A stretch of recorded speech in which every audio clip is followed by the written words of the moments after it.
जब बाजार में डर का माहौल होता है ना, तो सब एक ही जगह भागते हैं, सुरक्षित ठिकाने की तरफ।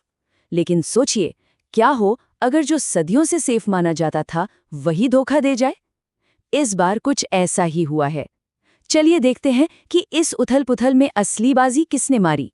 हाँ, तो ये सवाल तो हमेशा ही मन में आता है ना कि जब मार्केट में गिरावट हो तो पैसा कहाँ लगाएं जहां वो सुरक्षित रहे। और देखिए, सालों से इसका जवाब भी लगभग तय ही था। इन्वेस्टर्स का भरोसा कुछ गिनी चुनी चीजों पर ही टिका हुआ था। आमतौर पर जवाब होता था सोना या फिर अमेरिकी डॉलर। यही थी पुरानी प्लेबुक। पर इस बार ये पूरी की पूरी किताब ही फाड़कर फेंक दी गई है। सारे नियम, सारी रणनीतियां, सब फेल। खेल पूरी तरह से पलट गया है। तो हुआ ये कि हाल में एक जियोपॉलिटिकल टेंशन हुई और जैसा कि होता है, मार्केट्स में हड़कंप मच गया। स्टॉक मार्केट में जोरदार बिकवाली हुई। लेकिन सबसे अजीब बात ये थी कि जिन्हें हम सेफ हेवन यानी सुरक्षित पनाहगाह मानते हैं, उन्होंने ही साथ छोड़ दिया। और सबसे बड़ा शॉक था सोना, मतलब गोल्ड, जिसे सदियों से सबसे सेफ माना जाता रहा है।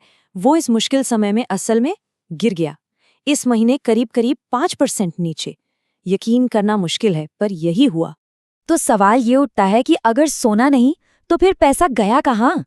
कौन था वो हीरो जो इस अफरा तफरी में चमक कर निकला? एक ऐसा नाम सामने आया जिसकी उम्मीद शायद किसी को नहीं थी, और वो नाम है बिटकॉइन। जी हाँ, एक तरफ सोना गिर रहा था और दूसरी तरफ बिटकॉइन ने उसी टेंशन के बीच 12% से ज्यादा का उछाल दिखाया। ये तो मतलब एकदम उल्टा ही खेल हो गया। ये चार्ट देखिए, पूरी कहानी एक नजर में साफ हो जाती है। एक तरफ है सोना और इक्विटीज जो लाल निशान में है, यानी नीचे गए, और दूसरी तरफ अकेला खड़ा है बिटकॉइन, हरे निशान में सबसे ऊपर। फर्क देख रहे हैं? जमीन आसमान का फर्क है। तो अब आते हैं सबसे जरूरी सवाल पर कि आखिर ऐसा हुआ क्यों? क्यों सदियों पुराने नियम टूट गए? सोने ने धोखा क्यों दिया और बिटकॉइन ने बाजी कैसे मार ली? चलिए इसके पीछे की वजहों को समझते हैं। देखिए, सोने के गिरने के पीछे दो बड़ी वजहें थी। पहली, अमेरिकी डॉलर लगातार मजबूत हो रहा था। अब जब डॉलर मजबूत होता है तो बाकी दुनिया के लिए सोना खरीदना महंगा हो जाता है। और दूसरी वजह थी इंटरेस्ट रेट्स, यानी ब्याज दरों का बढ़ना। अब इसे ऐसे समझिए, सोने को तिजोरी में रखने पर वो कोई ब्याज या कमाई तो देता नहीं है ना? वो बस पड़ा रहता है। तो जब आपको सरकारी बॉन्ड्स जैसी चीजों पर अच्छा खासा ब्याज मिलने लगे तो आप सोना क्यों रखेंगे? निवेशक भी यही सोचते हैं और अपना पैसा वहां लगा देते हैं जहां ज्यादा रिटर्न मिले। और अब बिटकॉइन की तरफ देखिए, यहाँ कहानी बिल्कुल उल्टी है। इसमें पैसा निकल नहीं रहा बल्कि आ रहा है। और कितना? सिर्फ पिछले हफ्ते अमेरिका के बिटकॉइन ETFs में $763 मिलियन, जी $763 मिलियन का नेट इन्वेस्टमेंट हुआ। ये कोई छोटी मोटी रकम नहीं है। और ये पैसा लगा कौन रहा है? सिर्फ आम लोग नहीं, डेटा ये दिखा रहा है कि बड़े बड़े इंस्टीट्यूशनल इन्वेस्टर्स, मतलब बड़ी बड़ी कंपनियां और फंड्स, वो भी इस मुश्किल समय में बिटकॉइन खरीद रहे हैं। ये एक बहुत बड़ा सिग्नल है कि बड़े खिलाड़ी भी इसे गंभीरता से ले रहे हैं। तो इन सब बातों को देखकर मन में एक ही बड़ा सवाल उठता है, क्या बिटकॉइन अब नया सोना बन रहा है? क्या ये दुनिया की नई सुरक्षित पनाहगाह है?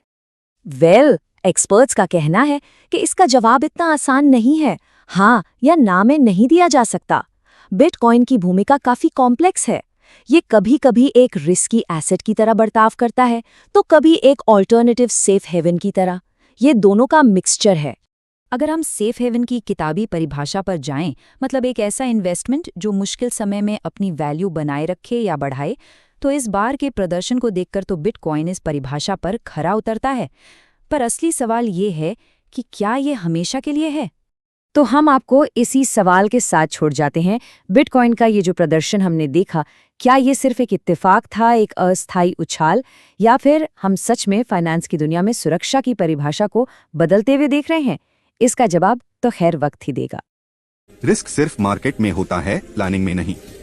DGN कैपिटल मैनेजमेंट के साथ स्टॉक मार्केट, म्यूचुअल फंड और insurance. AMFI IRDAI certified. Your success our priority.